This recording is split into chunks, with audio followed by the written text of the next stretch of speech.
Bon l'équipe, je crois que j'ai quelque chose à vous annoncer et ça valait au moins le coup de faire une vidéo YouTube pour l'occasion. Je suis qualifiée pour les championnats d'Europe de streetlifting en octobre prochain. Et je me suis dit, quoi de mieux que commencer avec cette prépa-là pour un peu vous documenter toute mon avancée vers ces championnats d'Europe. Je sais que ça fait un moment que vous me réclamez des formats vlog pour mes entraînements, voir un petit peu les coulisses, même si je partage beaucoup aussi sur mes autres réseaux sociaux.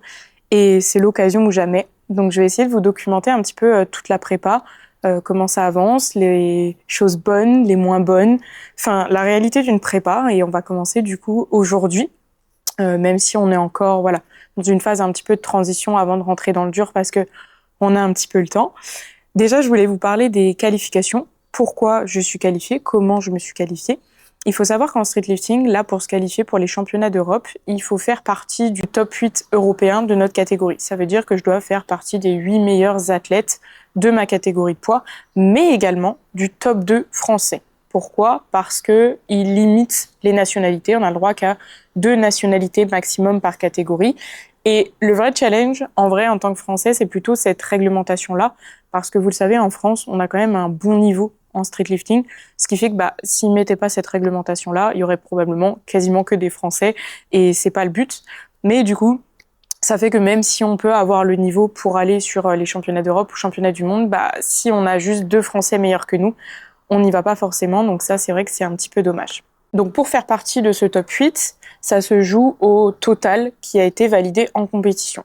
Là, depuis le début de l'année 2026, on a différents qualifieurs, c'est-à-dire des compétitions qualificatives pour ces championnats d'Europe, qui ont lieu partout en Europe.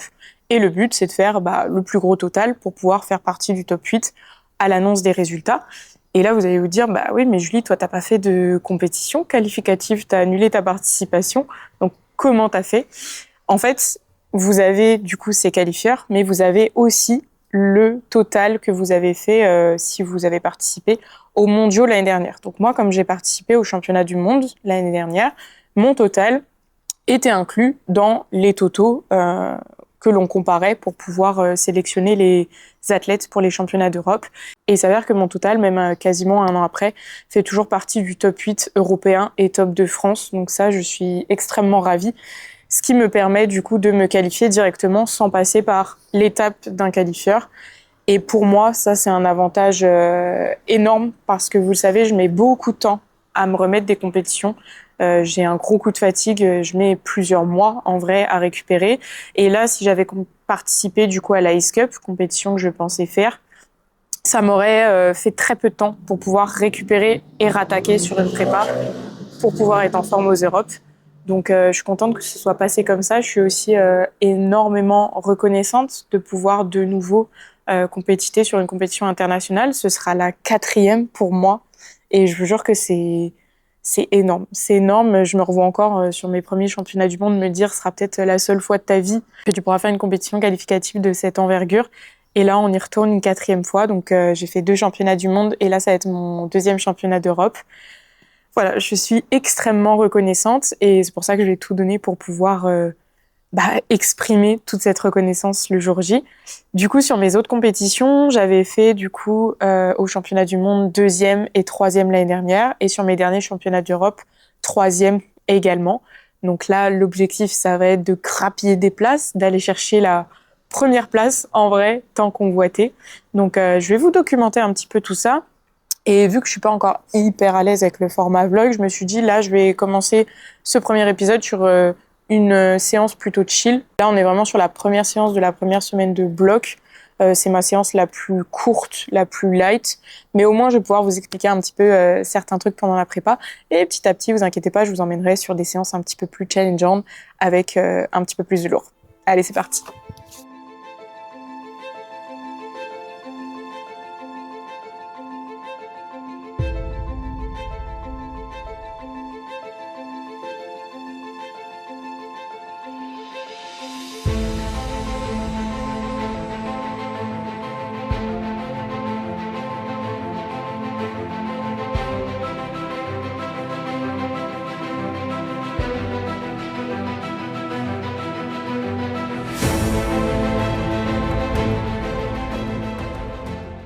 quand je vous ai filmé une partie de mon échauffement. Vous me direz d'ailleurs si vous voulez que je vous le filme entier, parce qu'il y a des exercices assez spécifiques que je fais pour pouvoir bien être échauffé sur mon tirage. Donc là, on part sur une séance pull. Donc je vous ai dit, c'est une petite séance. En vrai, il n'y a pas énormément de choses. Enfin, c'est ma séance la plus courte. Quand c'est dips et squat, c'est beaucoup plus long. Donc là, on va aller chercher un single en traction RPE 6, sachant que vu qu'on est au début du cycle, vaut mieux commencer bas. Ça aussi, c'est une stratégie intéressante de commencer le cycle bas pour pouvoir le finir plus haut. Alors que quand, dès le début de cycle, on commence un petit peu haut au niveau des RPE, on va se fatiguer plus vite. Donc là, je pense que pour du RPE 6, on va avoir la forme du jour. Mais on va être entre 20 et 25. On va voir.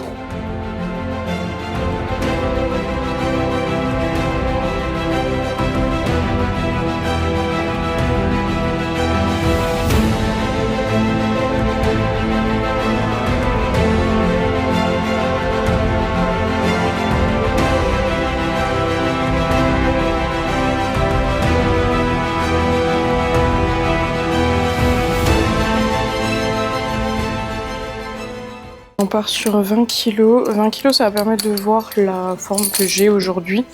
En fonction, ça passe très vite ou vite, parce que dans tous les cas, ça va monter vite quand même. Mais pour voir après pour le single suivant, si on s'arrête à 23,75 ou 25, voilà. Ça va permettre de voir au niveau des sensations. Hop, moi je fais pas énormément de montée de gamme, vous avez vu, parce que j'ai fait poids de corps 10, 20.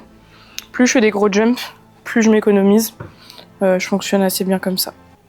Allez, c'est parti.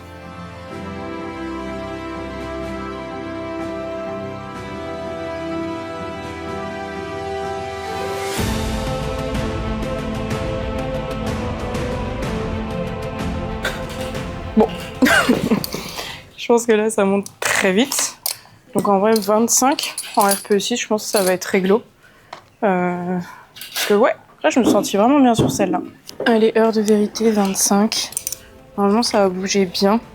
Donc l'idée du RPE6, ça veut dire que théoriquement, avec cette charge, je peux en faire 4 derrière la rep là que je viens de faire. Donc c'est pour ça qu'il faut que ça monte quand même bien. En vrai, je m'inquiète pas trop, mais faut envoyer. Donc même concentration, moi je suis en mode focus, que ce soit sur échauffement, charge légère, charge lourde. Il faut déjà s'habituer à être tout le temps focus. Donc même concentration, comme si c'était 40 et let's go!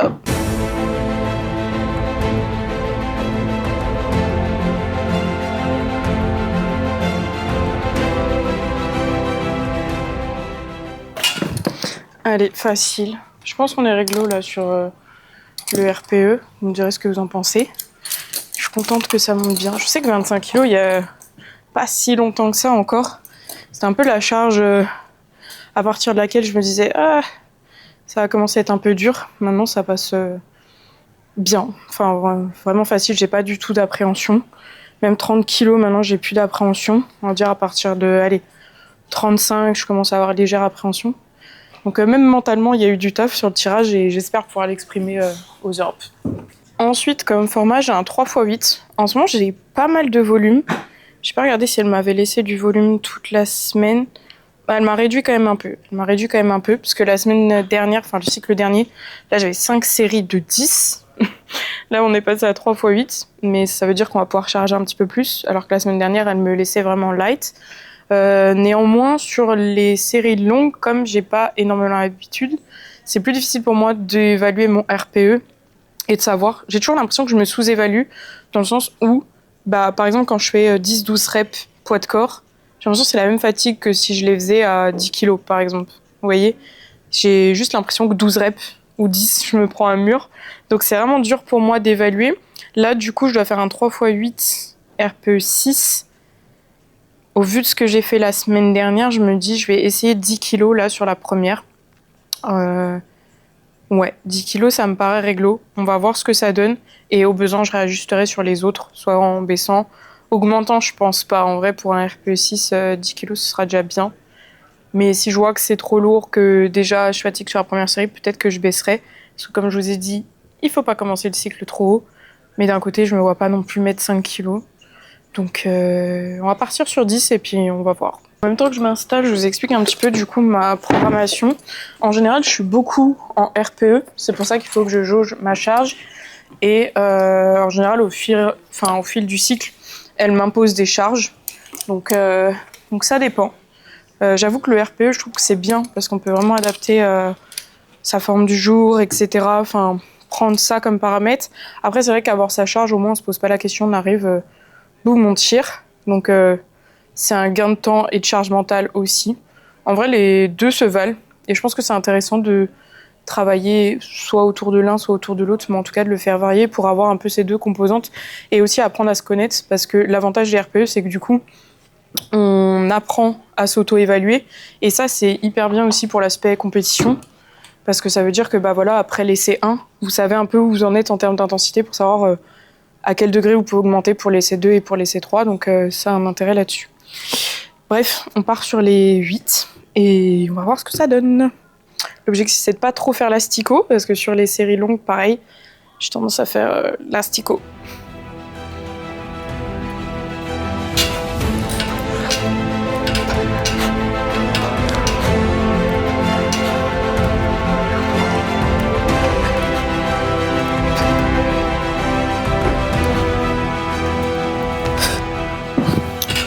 Bon, on n'est pas trop mal. Bon, je me balançais un peu quand même. En fait, il faut que j'apprenne à relâcher les abdos. J'ai l'impression que je suis trop un bloc et au bout d'un moment, ça augmente le balancier.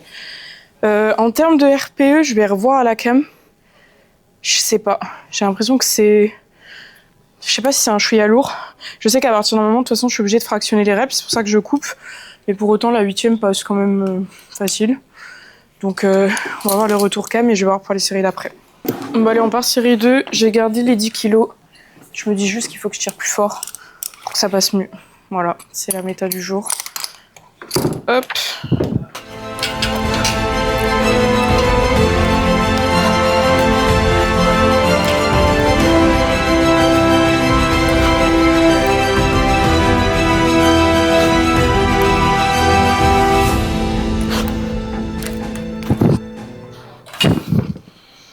Easy. En vrai, là, je suis bien. Je pense que c'est bien 10 kilos. Hydratez-vous. Là, j'ai que de l'eau. Mais hydratez-vous eau. Et je prends en plus électrolyte, mais plus sur les grosses séances. En vrai, là, bon, je vais pas assez transpirer non plus. Mais demain, dips et squat, on rajoutera électrolyte.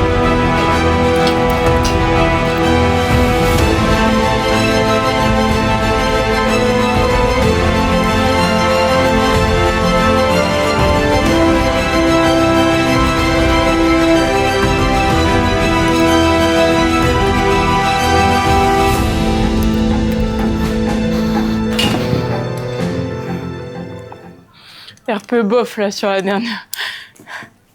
Là, on est plus sur du 7, je pense. On est peut-être 3 en allant les chercher. Mais au moins, je sais que pour les semaines suivantes, il faudra peut-être que je descende un tout petit peu sur la dernière série. Vu que là, m'a paru plus lourde quand même.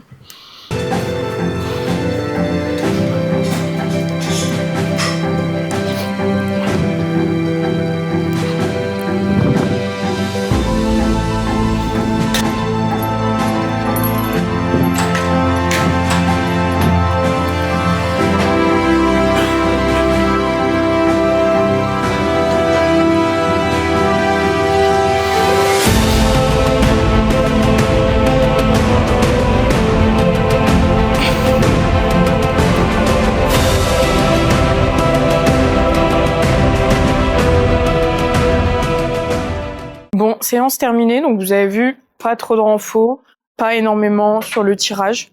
Je vous ai dit, c'est séance tranquille. Je vous emmènerai peut-être sur une séance un petit peu plus dure, puis on verra ce que ça donne en fin de cycle. Là, sur les formats que j'ai fait, dans l'idée, je sais pas où Laura veut m'emmener, mais un 35 en fin de cycle, ça me paraît bien pour l'instant, voire plus, si elle me laisse mettre plus. Sur le 3x8, j'avoue, j'aimerais bien le faire à 20 kills. En vrai, 8 reps à 20 kills, je serais contente. Et puis, bah, pour le renfort, c'est le renfort, hein, il faut toujours se donner à fond. Dites-moi si ça vous intéresse que je vous explique dans les prochaines séances pourquoi je fais tel renfort et tel renfort.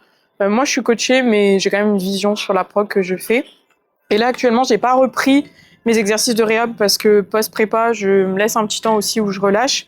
Mais j'ai pas mal d'exos que je dois reprendre pour l'aspect réhab car j'ai des petits bobos à gérer. Mais peut-être je vous en parlerai un petit peu plus en détail dans un prochain épisode si ça vous intéresse. Donc n'hésitez pas à me dire en commentaire, à liker cet épisode et puis peut-être qu'on se retrouvera pour une séance prochaine.